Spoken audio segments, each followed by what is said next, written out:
제목으로 우리 본문을 중심으로 같이 하나님이 주시는 은혜 나누기 원합니다. 자, 오늘 본문에서 사무엘이 굉장히 장황한 긴 이야기를 하고 있습니다. 자, 이 이야기가 그 논점, 그 핵심을 파악하기 위해서 이 말을 언제 했던 말인가를 알 필요가 있어요. 자, 11장을 볼까요? 지금 12장을 우리가 읽었고 11장 14절을 봅시다. 14절에 보니까 사무엘이 백성에게 이르되 오라, 우리가 어디로 가자? 길갈로 가서 나라를 어떻게 하자? 새롭게 하자. 자, 그러면서 15절 모든 백성이 길갈로 가서 거기서 여호와 앞에서 사무엘을 왕으로 삼고 길갈에서 여호와 앞에 화목제를 드리고 사울과 이스라엘 모든 사람이 거기서 크게 뭐하니라? 자, 이게요 어떤 맥락, 어떤 배경 속에서 일어난 일이냐면요, 왜 지금 뭐 길갈로 가서 거기서 화목제를 드리고 그리고 사울을 왕으로 이렇게 추대하고 뭐 기뻐하고 이런 일이 있냐면, 지금 암몬 자손 나하스가 이스라엘을 쳐들어왔어요. 요단 동편에 있는 길라 야베스 땅을 포위하면서 굉장히 위협적으로 쳐들어왔습니다. 그 암몬의 나하스를 대적할 힘이 없었어요. 그래가지고 구원을 요청하는데 사울이 그 소식을 듣고 하나님의 영의 감동을 받아 큰 분이 일어나서 노가 일어나서 어떻게 합니까?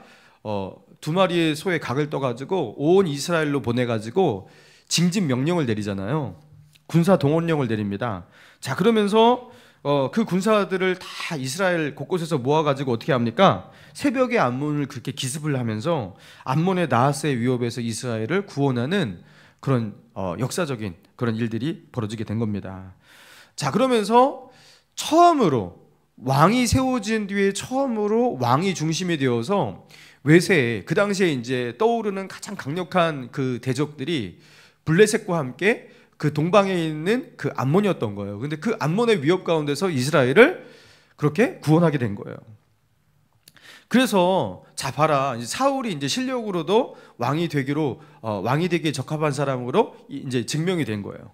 자, 그러면서 사울을 온전히 이제 나라의 왕으로 그렇게 추대하는, 그래서 나라를 새롭게 하려는 그런 공식적인 위임식, 임명식 이런 것들을 길갈에서 하려고 하는 겁니다.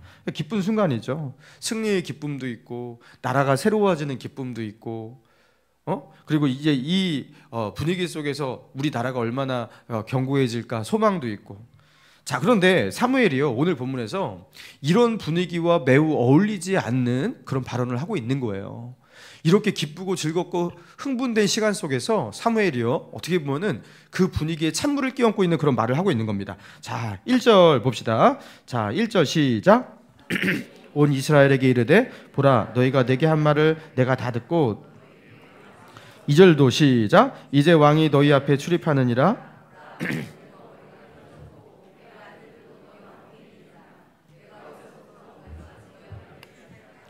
자, 사무엘이 자신을 향해서 나는 늙어 머리가 휘어졌다. 나는 이미 나는 머리가 휘어져서 더 이상 이 일을 할 수 없다, 이렇게 말을 하고 있어요. 그러니까 오늘까지 너희 앞에 출입하였다. 이게 뭐냐면 오늘까지는 하였지만 이후로는 이제 하지 않겠다라는 거죠. 그러니까 사울의 위임식이기도 했지만 자신의 퇴임식이기도 한 거예요. 은퇴를 선언한 자리이기도 한 겁니다. 물론 사무엘은요, 이 시간 이후로도 선지자의 역할, 그죠? 이스라엘의 영적 지도자의 역할은 계속해서 감당을 합니다. 그러나 사사로서의 역할은 끝나는 거예요.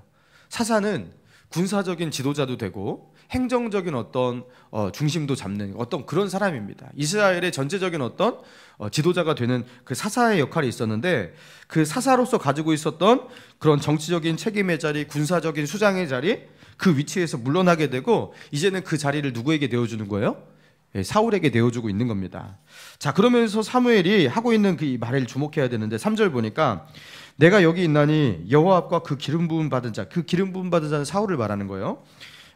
사울 앞에서 내게 대하여 증언하라. 내가 누구의 소를 빼앗았느냐 누구의 나귀를 빼앗았느냐, 누구를 속였느냐, 누구를 압제하였느냐, 내 눈을 흐리게 하는 뇌물을 누구의 손에 받았느냐, 그리하였으면 내가 그것을 너희에게 갚으리라.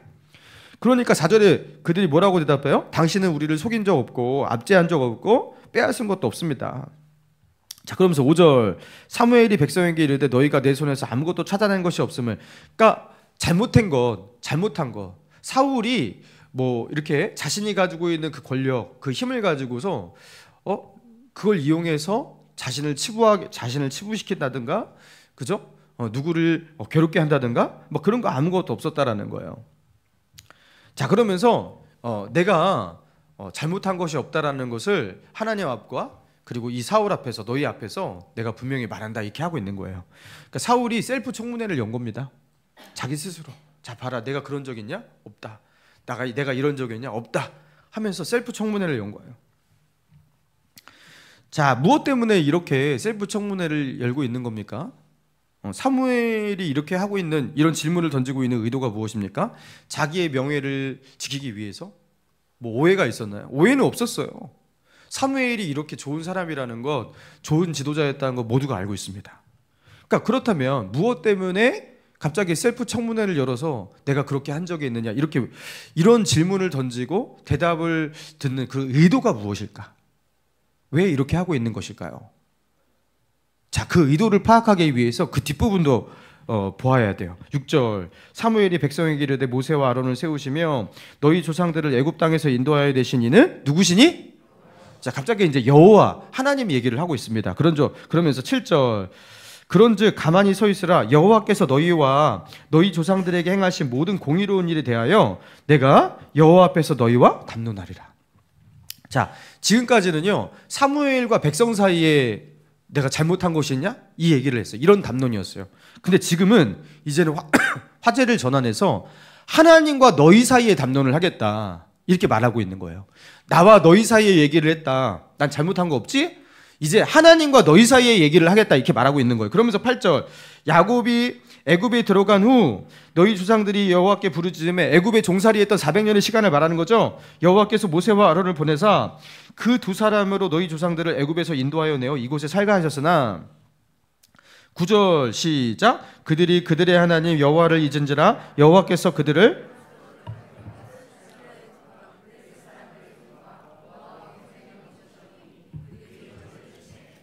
자, 그들이 이방인들 하솔 시스라에게 넘겨지고 블레셋 사람들에게 넘겨지고 모압 왕, 뭐 이런 어떤 이방인의 침략을 받고 그들의 압제를 당하게 된 그 이유가 무엇입니까? 하나님께서 주신 적과 꿀이 흐르는 가나안 땅으로 그들이 와서 사는데 왜 이런 압제를 당하게 되었다고요? 자, 9절 처음에 나와 있죠. 그 이유가 그들이 그들의 하나님 여호와를 어떻게 했다고요?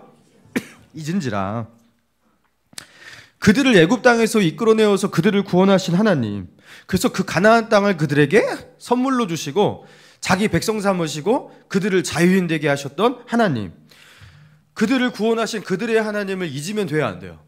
안 돼요. 하나님은 절대로 이것을 잊지 말라고 그랬어요. 너희는 아마도 딱 보니까 잊게 될 것이다, 그러나 절대로 잊어서는 안 된다 했어요. 근데 결국에 그들은 잊어요. 그리고 이방신을 섬기고, 그렇죠? 그리고 어떻게 합니까?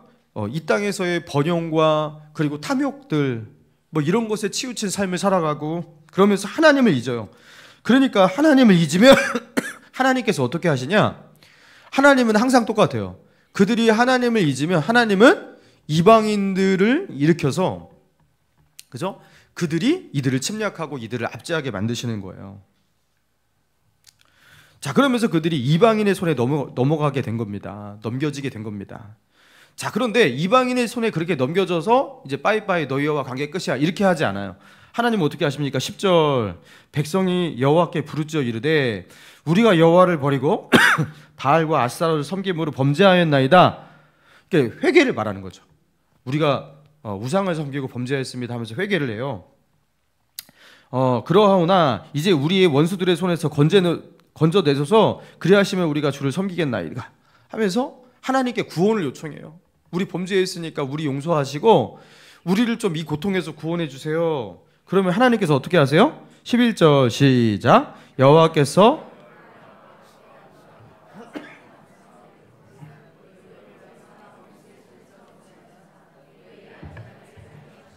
자, 하나님께서는요, 언제나 그들이 그렇게 하나님을 배반하고 하나님을 잊어버려도 그들이 회개하고 하나님을 부르짖으면, 여기서 기드온, 여룻바알은 이제 기드온을 말하는 거죠. 그리고 베다는 누구냐면 바락을 말합니다. 바락. 그리고 입다, 사무엘. 뭐 그 사사기의 그 사사가 10명이 넘잖아요. 근데 몇 명만 지금 추려서 말하고 있는 겁니다. 그 마지막 사사가 사무엘이에요. 사무엘은 보통 블레셋 가운데서 이제 구원한 사사죠. 자, 그런데 이렇게 그들이 하나님을 기억하고 다시 하나님을 찾기만 하면 하나님은 반드시 다시 그들과 함께 하셔서 그들을 그 압제받는 상황 속에서 그들을 구원해 내셨습니다. 자, 그런데 그들이 이런 역사가 있는데도 불구하고 12절 어떻게 했다라는 거예요? 12절 같이 읽습니다. 시작. 너희가 암몬 자손의 왕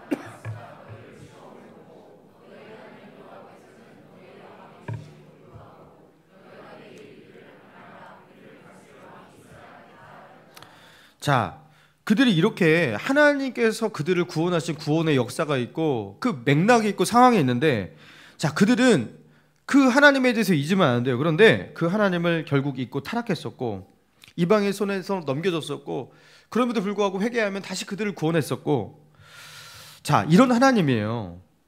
자, 이런 하나님에게 문제가 있어요, 없어요? 이 하나님에게 문제가 없다라는 겁니다. 자, 그런데 이 하나님에게도 하나님의 이 그 처사에는 전혀 문제가 없다라는 거예요. 근데 지금 암몬의 왕 나하스가 쳐들어오니까 그들이 여호와를 찾지 않고 어떻게 했다라는 거, 이제는 하나님을 찾아야 되는데 하나님을 찾지 않고 우리를 다스릴 왕이 있어야 하겠나이다. 외세의 위협 앞에서 그들이 다시 하나님을 찾아야 되는데 하나님을 찾지 않고 어떻게 했다라는 거예요. 이제 이 번번이 찾아오는 이 위기 앞에서 하나님을 또 찾고 회개하고 신앙적으로 나아가고 영적이고 막 이런 거 필요 없습니다. 그냥 우리 이거 시스템의 변화를 만들면 되지 않겠습니까? 언제나 이런 위기와 문제에 대응하고 맞설 수 있는 그런 시스템을 갖춘 선지 시스템을 도입합시다. 그러면서 이제 우리가 부족국가, 단순히 민족이 이렇게 연합해서 살아가는 이런 그 구시대적인 이런 시스템이 아니라 왕정 시스템을 도입합시다. 그래서 군사적 공백을 없애고 언제나 위기에 대응할 수 있는 그런 구조를 만듭시다. 그렇게 하면서 그런 맥락 속에서 왕을 요구했다라는 거예요. 그러니까 사무엘의 그 말을 정리하자면 사무엘 본인에게는 지금 문제가 없었어요. 사무엘은 백성들에게 언제나 신실했습니다. 지도자로서 문제가 없었습니다. 자, 그리고 여호와 하나님께서도 역사 속에서 문제가 전혀 없었어요. 언제나 그들이 여호와를 잊어서가 문제지, 하나님은 하나님을 그들이 다시 부르고 찾을 때 언제나 하나님은 그들을 구원하셨고 그들과 함께 해주셨어요. 그렇다면 사무엘에게도 문제가 아니고 하나님에게도 문제가 아니고 그럼 문제의 본질은 어디 있냐? 자, 아까 우리가 읽었던 9절, 그들이 그들의 하나님 여호와를 어떻게 한지라? 잊은지라. 여기 문제가 있는 거잖아요. 하나님을 잊어서는 안 되는 하나님을 잊은 것, 여러분 그게 문제잖아요. 여러분 이거는 무슨 문제예요? 영적인 문제예요. 이건 신앙적 문제예요. 근데요, 이 영적인 문제, 신앙적 문제를 지금 어떻게 하는 거예요? 우리에게 왕이 필요하다. 우리가 계속 뭐 이렇게 옛 체제로 이렇게 살아야 되냐? 중앙 집권적 완전 왕권 국가가 돼야 되지 않겠냐? 막 이런 말을 하면서 왕을 구하고 있다는 거예요. 이거는 문제의 본질이 아니라는 겁니다.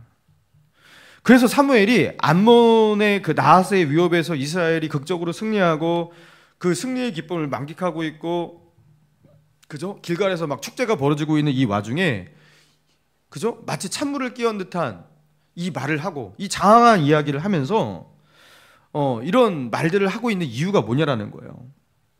그들은 뻔하게 이렇게 생각하고 있을 겁니다. 거 봐라, 우리가 구한 대로 그렇게 왕을 세우니까, 사울이라는 왕을 세우니까 사울이 중심이 되어가지고 암몬의 위협 가운데서 우리를 구원하지 않았냐? 암몬의 침략을 우리가 효율적으로 성공적으로 막아내지 않았냐? 우리에게 왕이 있으니까 이런 좋은 일들이 일어나지 않았냐? 우리에게는 진작 왕이 있었어야 했어. 그러면서 그렇게 생각하고 해석할 게 뻔하잖아요. 그런데 그렇게 생각할 걸 알고 있는 사무엘이 어떻게 말하는 거냐면, 너희들의 그런 생각, 그것은 헛다리를 짚고 있는 것이라는 거예요. 헛다리를 짚고 있는 것. 너희들이 가진 진짜 문제는 왕이 있느냐 없느냐의 문제가 아니고, 국가의 시스템의 그 문제가 아니고, 군대를 어떻게 동원할 거냐 마느냐의 문제가 아니고, 너희들이 잊어서는 안 되는 하나님을 쉽게 망각하고 잊어버리고, 하나님이 너희에게 베푸신 그 구원의 은혜를 쉽게 망각하고 잊어버리는 영적인 문제다. 이건 나의 문제도 아니었고 하나님의 문제도 아니었다. 너희가 잊어버려서는 안 되는 하나님을 잊어버리는 너희의 영적인 문제가 아니냐, 이렇게 말하고 있는 거예요. 근데 그 영적인 문제를 지금 어떻게 지금 그것을 헛다리 짚고 있는 거예요. 왕이 있어야 되는데 왕이 없어서 다른 지도자 속에서 구심점을 만들어서 그렇게 이런 국가의 정치 제도의 문제로 여러분 그렇게 해석하고 있는 것, 이게 완전히 헛다리 짚는 일이라는 거예요. 그렇게 사무엘이 일침을 놓습니다. 여러분, 헛다리 짚다, 이게 무슨 뜻이죠? 국어사전에 이렇게 나와 있습니다.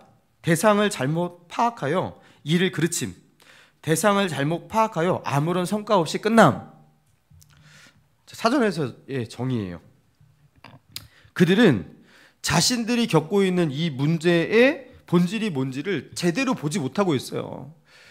그 문제의 정확한 대상이 무엇인지를 잘 보지 못하고 헛다리를 짚고 있는 겁니다.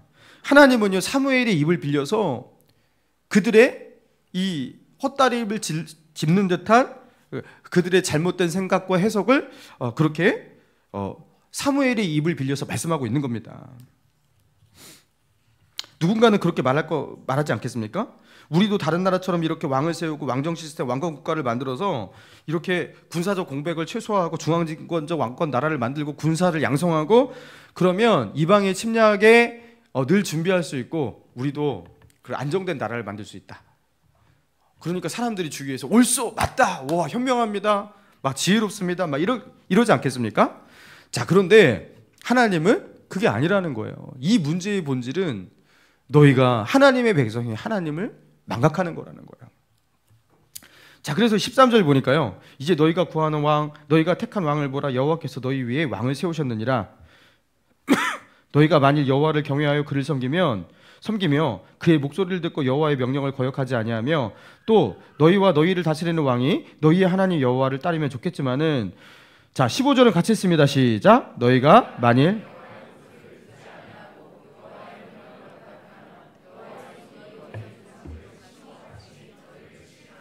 자, 여러분, 이 말을 요약하자면 이게 무슨 말입니까? 결국에는요, 왕을 세우고 난 뒤에도 그들의 문제는 똑같이 남아있다라는 거예요. 너희는 많은 것이 달라졌다고 생각하지만 너희와 너희 왕이 이제는요, 너희와 너희 왕이에요. 너희와 너희 왕이 여호와의 목소리를 듣고 그분의 명령을 따르고 그분을, 여호와를 잊어서는 안 되지만 너희와 너희의 왕이 여호와의 목소리를 듣지 않고 그분의 명령을 따르지 않고 그분을 잊게 된다면 하나님은 너희 조상들을 치신 것 같이 너희를 치실 것이다. 여러분, 문제가 달라진 게 있나요? 똑같아요. 아무것도 달라진 게 없는 거예요. 그러니까 하나님 보실 때는요, 이 문제가 아무것도 해결된 것도 없고 상황은 아무것도 나아진 게 없는 거예요. 사랑하는 성도 여러분, 이 본문을 통해서 하나님께서 우리에게 주시는 메시지가 무엇입니까? 영적인 문제를 영적으로 해결하지 않고 육적으로 해결하는 모든 인간의 시도들, 신앙적인 문제예요, 영적인 문제예요, 믿음에서 기인된 문제예요. 하나님과 나와의 잘못된 관계 속에서 올바른 관계를 갖지 않아서 일어난 파생된 그런 문제예요. 근데 그것을 이렇게 막고 저렇게 막고 이런 대책을 만들고 저런 방비를 하면서 이렇게 지혜롭게 대응하고 저렇게 지혜롭게 대응하고, 그리고 이거에 대한 영구적인 해결책을 만들어 보겠다고 제도를 만들고 정책을 만들고 시스템을 수정하고 보완하고 고치고 모든 인간적 시도를 하겠지만 하나님이 보실 때는 위에서 어떻게 말씀하신다? 헛다리를 짚는구나. 여러분, 이게요, 비단 이스라엘 백성들만 이런 모습을 보이는 겁니까? 이거 우리를 향한 말씀이잖아요. 우리에게 이들의 모습을 비춰주시면서 우리에게 말씀하시는 거죠. 우리도 이렇게 헛다리를 짚는 경우가 많다는 겁니다. 여러분, 열왕기상 12장에 보면요, 여러분, 솔로몬의 뒤를 이어서 누가 왕이 되죠? 솔로몬의 아들 르호보암. 여러분, 성경 읽기를 하셔야 됩니다. 성경 읽기 지금 하고 계시죠? 지금 성경을 읽으시면 지금 어디 읽으셔야 돼요? 출애굽기 지금 끝쪽에 읽으셔야 돼요. 빨리 읽으셔야 돼요, 그죠? 자, 그래서 솔로몬의 뒤를 이어서 그의 아들 르호보암이 왕이 되었습니다. 이스라엘 나라의 왕이 되어서 이제 왕의 자리에 올랐는데 이스라엘 백성이 이렇게 그 여로보암이라는 그 신하를 이렇게 필두로 해가지고 이렇게 왕을 찾아와요. 면담을 요청해요. 그러면서 그 백성들이 왕에게 건의를 해요. 어떤 건의를 하냐면 이 솔로몬 때에 솔로몬이 하도 그냥 세금을 많이 걷었어요. 그리고 부역으로 사람들을 그냥 그 노동에 많이 동원을 했어요. 그 건축도 굉장히 많이 하고 궁궐도 짓고 뭐 국고성도 짓고 막 그랬잖아요. 그러니까 백성들의 삶이 너무나 고단하고 피폐해져 있던 거예요. 그리고 이제 솔로몬 뒤에 이제 르호보암이 왕위에 오르게 되자 이스라엘 백성들이 찾아와서 그 건의를 하는 거예요. 왕이시여, 당신의 아버지 솔로몬이 우리에게 짊어지운 그 멍에가 너무나 무거웠습니다.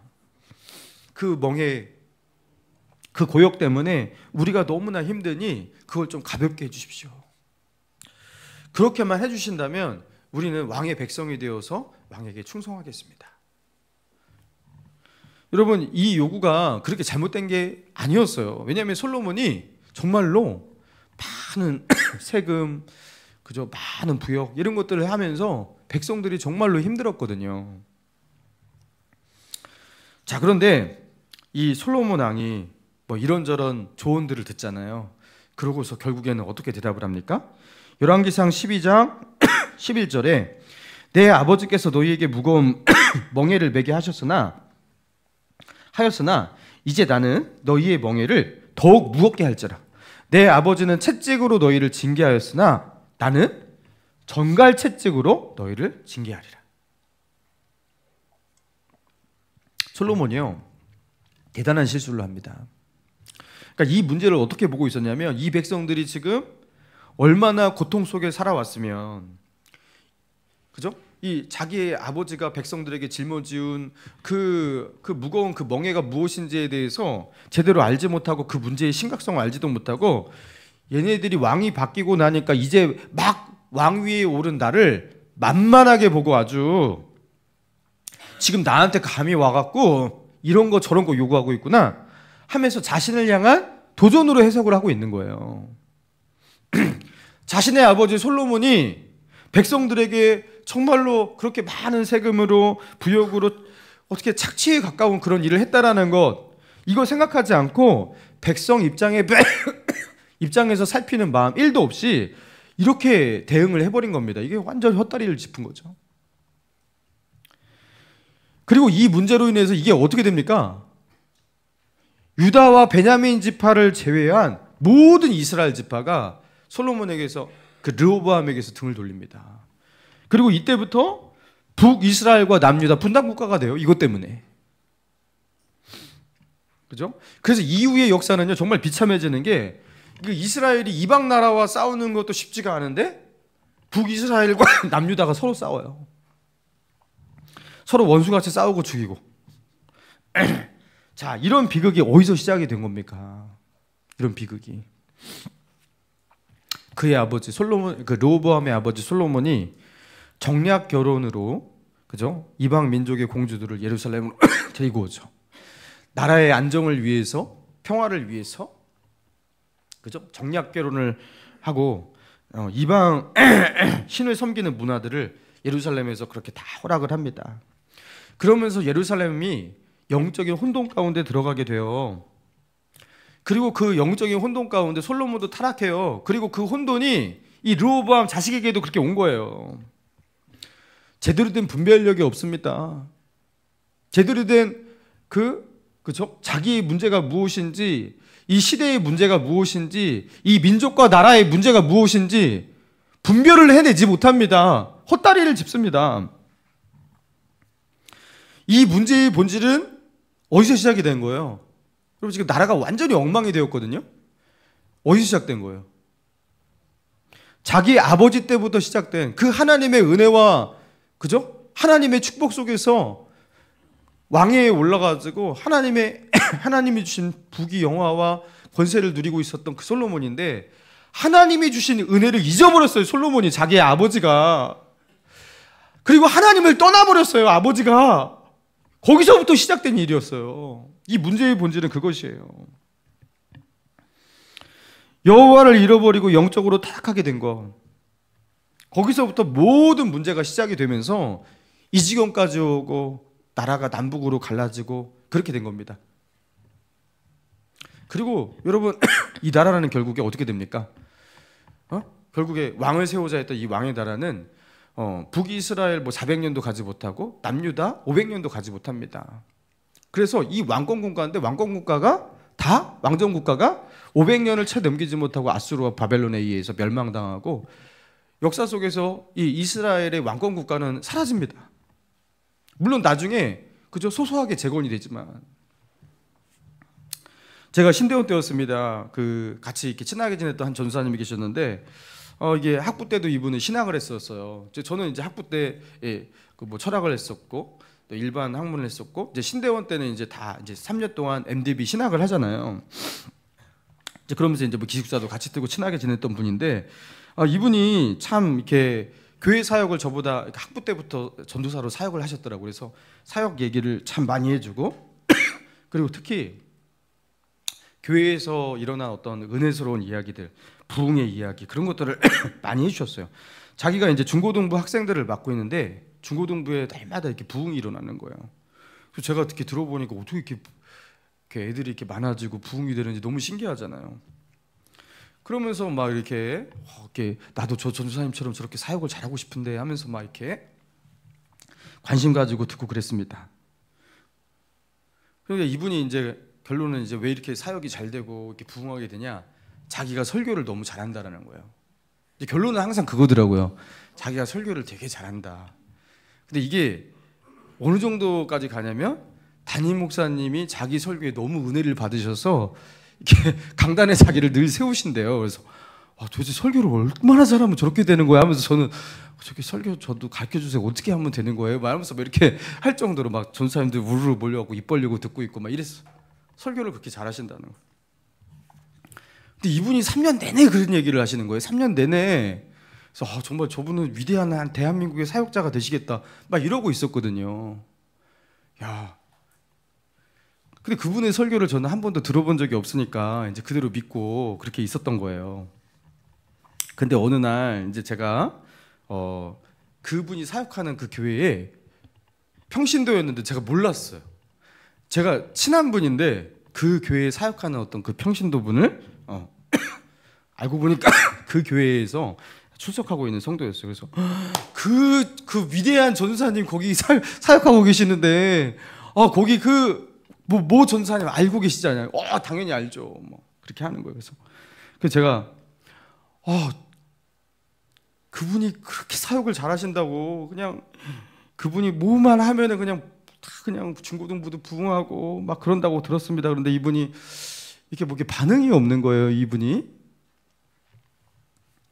그래서 제가 설교가 정말 그 은혜스러워 갖고 그냥 성도들이 아주 그냥 그렇게 이분 설교를 좋아하고 학생들은 이렇게 부흥하고 그렇게 한다고 들었습니다. 담임 목사님도 이 전사님 설교를 그렇게 좋아하셨어. 막 이렇게 얘기하는데 이분이 그때부터 표정이 안 좋아지는 거예요. 그래서 왜 그러냐고. 그러니까 이제 그분이 자기가 볼 때 좋은 사역자고 열심히 하는 거 알겠지만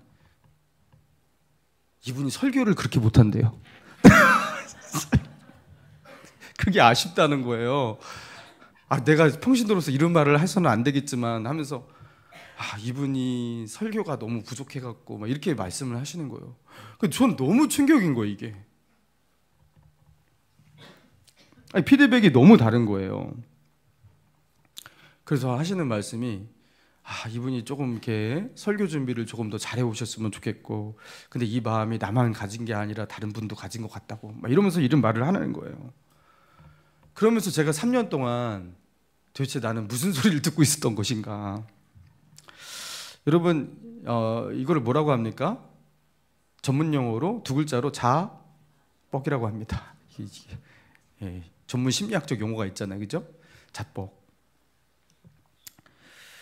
어떻게 매일같이 그렇게 이렇게 말씀을 보고 설교를 하고 뭐 겸손하라고 하고 뭐 하나님의 능력을 의지해야 된다고 하고 막 이렇게 하는데 이렇게 자기 파악이 안 되고 자기 스스로에게 취하고 착각하고 왜 이렇게 되는 것일까? 그죠? 왜 그렇게 되는 것일까? 저는 그렇게 생각합니다. 사역자가요, 사역을 너무 좋아하면 그렇게 될 수가 있어요. 사역을 잘해서 내가 인정받아야지, 성공해야지, 죄송합니다. 그리고 사역을 잘해서 부응하고 이런 것들을 너무 원하고 바라보는 거예요. 그러면서 어느 날부터 이 핀트가 어긋나요. 핀트가. 여러분, 하나님께서 우리로 하여금 사역자에게 사역을 하라고 사역자를 시켰다고 해요. 자, 그렇지만 사역자가 자기 사역을 그렇게 좋아해서는 안 되는 겁니다. 여러분, 사역자도 성도예요. 사역자도 사역자이기 전에 하나님을 섬기는 신자예요. 하나님한테는 그도 양이에요. 여러분, 그러면 그 사람은 무엇을 가장 좋아해야 됩니까? 하나님과의 관계를 좋아해야 되는 거예요. 하나님과의 관계 속에서 기쁨을 얻고, 그죠? 본인이 하나님의 은혜 속에 살아가는 것이 즐거워야 되고 기뻐야 되고 그래요. 사역자에게는 이게 주일이라든가 이게 이런 어떤 예배 사역 이런 것들이 부담이 되기도 해요. 자, 그런데 아무리 이것이 부담이 된다 하더라도 이 예배 속에서 하나님을 만나는 기쁨을 잃어버렸다. 그럼 되게 비참해지는 겁니다. 그거. 이번 주일도 간신히 넘겼다. 나 진짜 막 주일만 보면 너무 힘들어. 이러면은 이 목사에게 이게 얼마나 이게 비참한 겁니까? 여러분, 이게 하나님과의 관계의 기쁨을 잃어버리면 굉장히 비참해지는 거예요. 매우 힘들어지는 거예요. 여러분, 그래서 사역의 본질은요, 사역이 아니라 하나님과의 관계예요. 그래서 요한복음 15장에서 예수님께서 그렇게 말씀하신 거예요. 너희가 내 안에, 내가 너희 안에.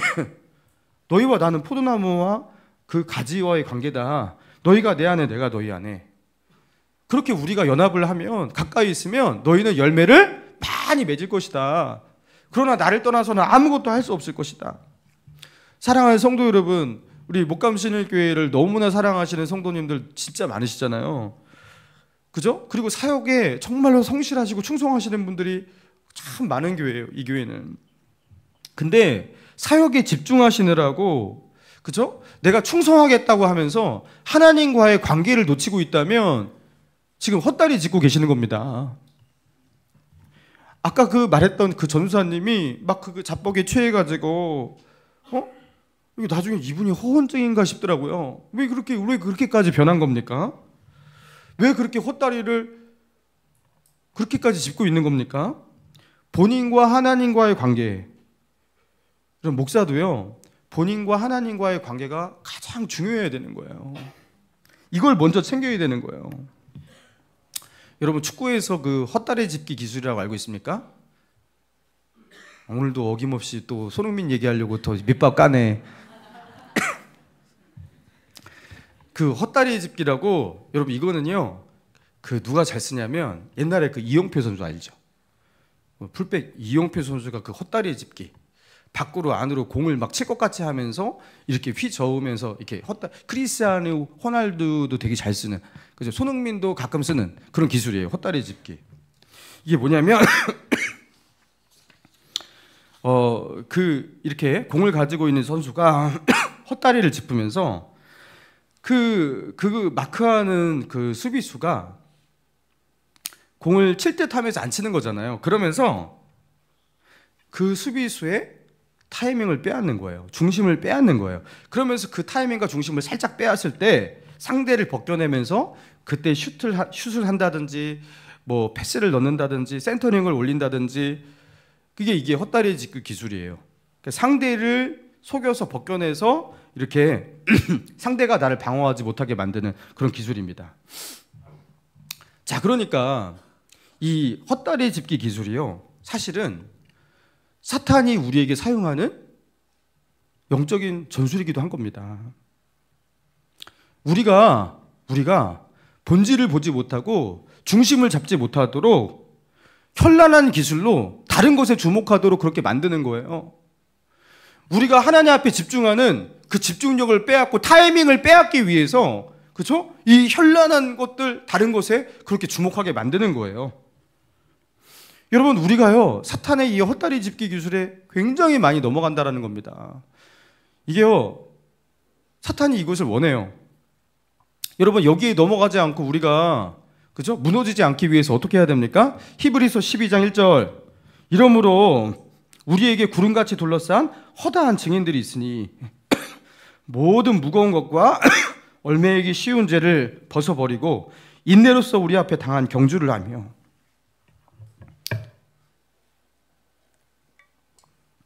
믿음의 주요 또 온전케 하시는 이 예수를 바라보자. 자, 누구를 바라보자고요? 예수를 바라보자.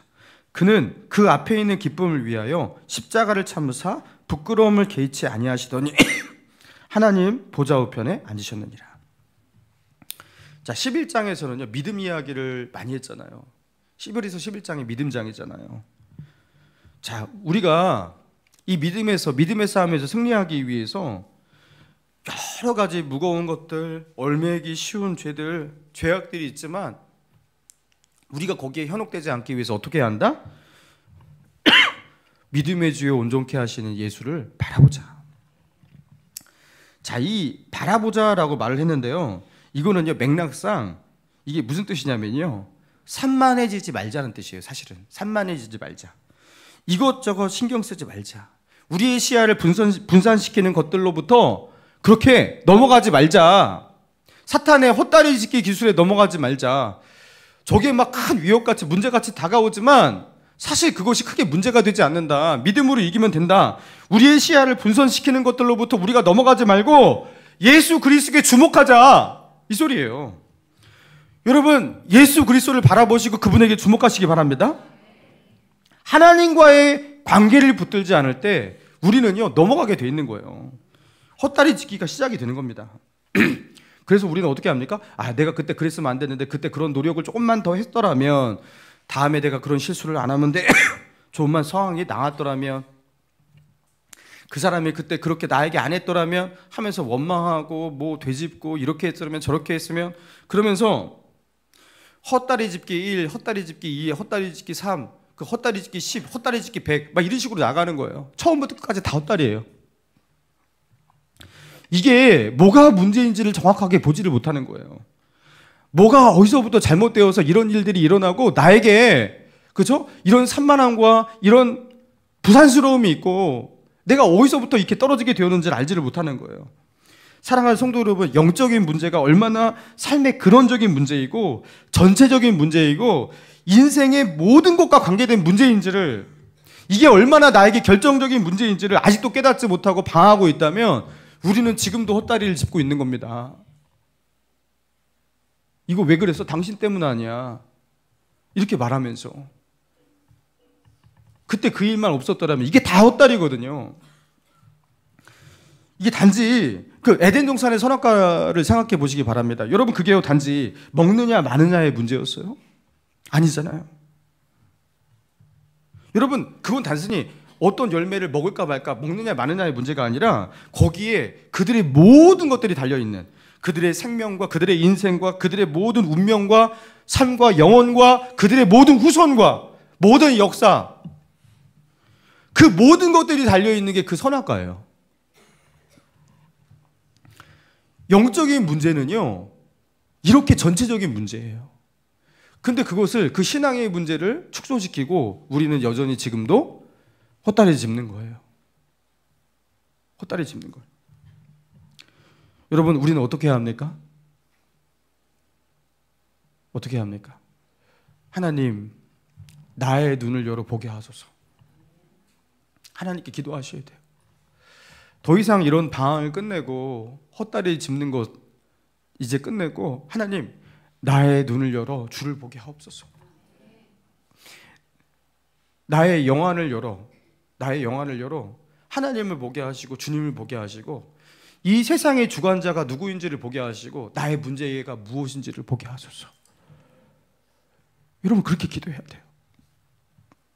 여러분, 그렇게 기도할 때, 그렇게 하나님을 찾을 때, 주님을 바라볼 때 하나님께서 우리에게 은혜를 주시고 또 우리로 하여금 기가 막힌 수렁과 웅덩이에서 우리를 건지시는 하나님의 놀라운 긍휼을 베풀어 주실 줄로 믿습니다. 우리 찬양